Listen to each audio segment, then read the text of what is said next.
Hello students, welcome to my YouTube channel. आप सभी का मेरे यूट्यूब चैनल में स्वागत है। आशा करता हूं आप सभी अच्छे से होंगे। जैसा कि हमारी एडमिशन ऑफ पार्टनर की सीरीज चल रही है क्लास +2, ये हमारा 4th पार्ट है। इससे पहले हम 3 पार्टों में एडमिशन ऑफ पार्टनर की आवश्यकता क्यों होती है बिजनेस में, वो कौन कौन से टॉपिक्स हैं, उन सभी को डिस्कस कर चुके हैं। मैं आप सभी से रिक्वेस्ट चाहूंगा कि आप पहले लास्ट वीडियो फर्स्ट से लेकर पार्ट 1 से लेकर पार्ट 3 तक देखें, उसके बाद इस 4th पार्ट पे आए। और ये 4th part most important topic है हमारा बोर्ड एग्जाम के लिए। ये क्वेश्चन हमेशा आता ही आता है 8 मार्क्स का, यानी 8 मार्क्स का ये क्वेश्चन आता ही आता है। तो हम देखते हैं कि ये क्वेश्चन क्या है। इससे लास्ट क्लास में हमने रीवैल्यूएशन अकाउंट, कैपिटल अकाउंट और बैलेंस शीट के बारे में पढ़ा था पार्ट 3 में। अब उसका एक क्वेश्चन है जो कंप्लीट हमारा बोर्ड के एग्जाम में आता ही आता है। देखते हैं क्या क्वेश्चन है। A and B are partners in a firm sharing profit in ratio 2:3। अब इनका रेशो कितना है? 2 और 3। ए का कितना है? 2 और बी का कितना है? 3। Their balance sheet as 31 March 2020 was following, यानी 31 मार्च 2018 को उनकी बैलेंस शीट में ये चीजें थी। इसके भी आप पे हमें क्वेश्चन करना है। सबसे पहले क्या? Cash, debtors, stock, prepaid expenses, investment, furniture, advertisements, bank और draft, sundry, salary outstanding, creditor, general reserve, A B की कैपिटल। तो ये दोनों मैच हैं हमारे 233 और 2,33,000। ठीक है। अब नीचे क्या एडिशनल इंफॉर्मेशन दे रखी है इस क्वेश्चन में, देखते हैं। On the above they admitted C's, जो नए पार्टनर को एडमिशन दिया और कितना हिस्से के लिए? 1/4 के लिए। कितने हिस्से के लिए? 1/4 के लिए। ही share is business which equally from A और बी। जब वो सी पार्टनर आया था तो उसने फ्यूचर में डिसाइड करा कि जो न्यू प्रॉफिट शेयरिंग रेशो निकालते थे हम, उससे हम फिर सैक्रिफाइसिंग रेशो निकालते थे। इसने डायरेक्ट कह दिया कि वो फ्यूचर में इक्वली रेशो को बांटेंगे। कौन? ए और बी। किसके? सी के द्वारा। इसके बाद कहता है कि सी क्या क्या चीज लाया? C will contribute 60,000 his share of capital. 60,000 capital के लाया, 30,000 गुडविल, और ये सारे कैश में लाया है। ठीक है। इसमें किसने लिखा है? कैश में। सेकंड एंट्री क्या? Stock is over value 5,000, market value of investment 54,000, provision for doubtful debts to be maintains by at 5% of debtor. Debtor पर 5% मेंटेन रखने हमने प्रोविजन। और हमने क्या क्या बनाना? रीवैल्यूएशन अकाउंट, कैपिटल अकाउंट और बैलेंस शीट। ये हमारा क्वेश्चन था। इसको हम 1 बाय 1 करके सोल्व करेंगे। रीवैल्यूएशन अकाउंट वो अकाउंट होता है, री का मतलब होता है दोबारा से हमने अपनी एसेट्स और लायबिलिटी की जानकारी लेना कि एट प्रेजेंट फिलहाल उनकी क्या वैल्यू हमारे बिजनेस में। तो देखते हैं हमारे रीवैल्यूएशन अकाउंट में इन एडजस्टमेंट या इंफॉर्मेशन के तहत हमें क्या क्या चेंज करना है हमारे रीवैल्यूएशन अकाउंट में। सबसे पहला रीवैल्यूएशन का पॉइंट था डिक्रीज इन एसेट्स। यहां हमने वो चीज लिखनी है जो हमारी एसेट्स डिक्रीज कर रही है, यहां वो लिखनी है जो इंक्रीज हो रही है हमारी एसेट्स। इसके बाद नीचे हमारा इंक्रीज इन लायबिलिटी वो लिखनी होती है, और इस साइड डिक्रीज इन लायबिलिटी जो हमें लिखनी होती है। ठीक है। अब देखते हैं क्वेश्चन में क्या क्या रखा है। ये C will contribute 60,000 as his capital. क्या इसमें कैपिटल आएगी? नहीं।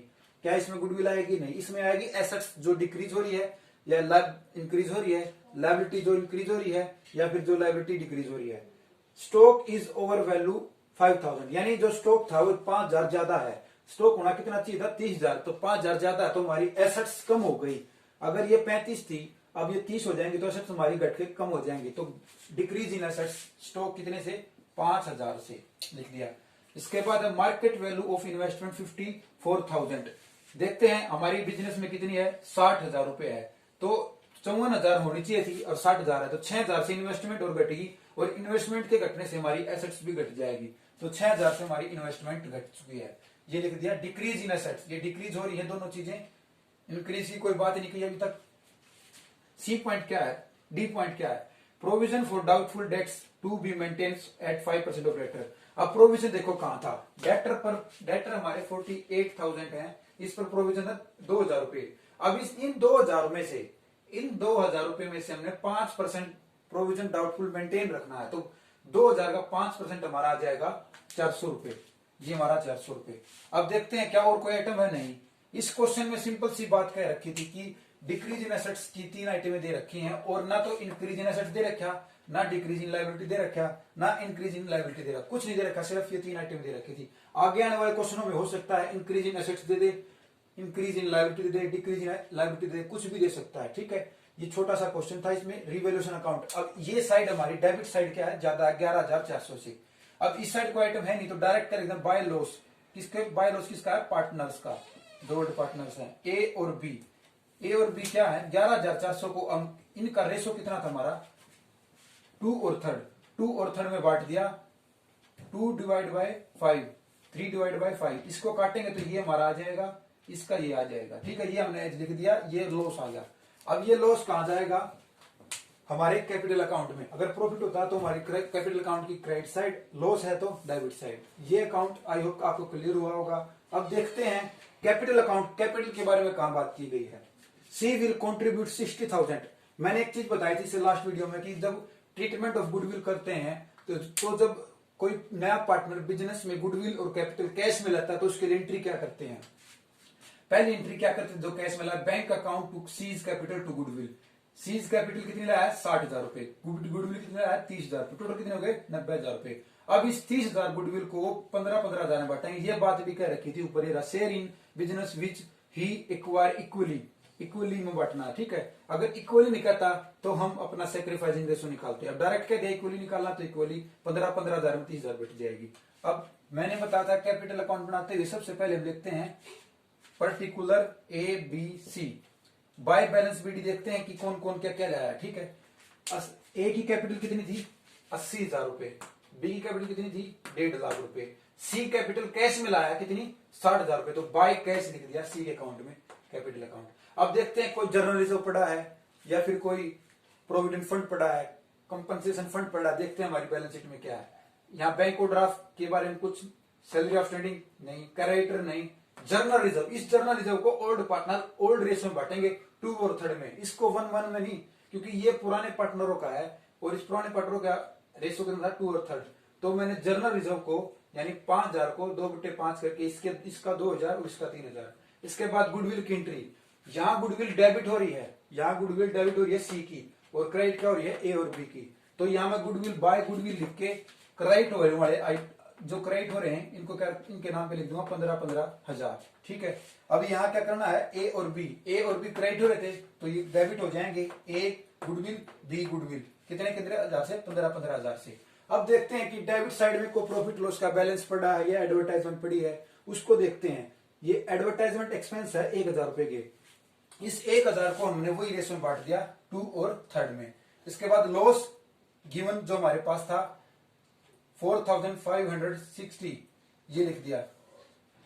6,840, ये हमने लिख दिया लॉस। अब इनका बैलेंस चेक करते हैं। ये बैलेंस हमारा 97,000, 1,68,000, 60,000। इससे इस 97,000 में से हम ये सारे माइनस कर देंगे तो ये आ जाए हमारा 92,440। इसी तरह ये 1,60,560, ये 30,000। ये बैलेंस हमारा कैपिटल है किसकी, ए बी सी की। ये हमारी बैलेंस शीट में चली जाएगी।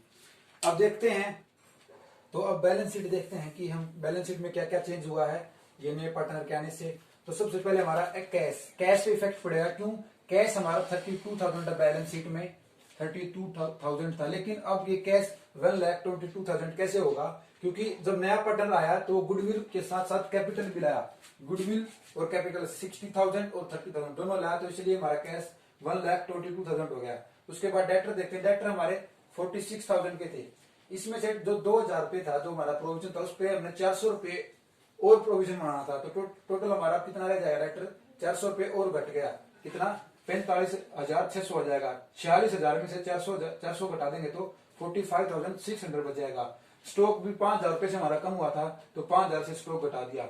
इन्वेस्टमेंट भी हमारी 6,000 से कम हुई थी, तो इन्वेस्टमेंट भी घटा दी। फर्नीचर में कोई इफेक्ट नहीं पड़ा था, फर्नीचर एज इट इज लिख दिया। अब ये साइड हमारी 3,10,600 हमारा टोटल हो जाएगा। इस साइड हम देखते हैं bank overdraft as it is हमारा लायबिलिटी में, सैंडरी सैलरी आउटस्टैंडिंग हमारा एज इट इज है, क्रेडिटर हमारा एज इट इज है, और ये सारी ए बी सी कैपिटल जो हमारे कैपिटल अकाउंट से आई थी कि अब कैपिटल कितनी बचेगी उनकी बैलेंस शीट में, ये हमारी एज इट इज मैंने ए बी सी 92,040, 1,60,560, 30,000 ये सारा टोटल हो गए, दोनों टोटल का मैच हो जाएगा।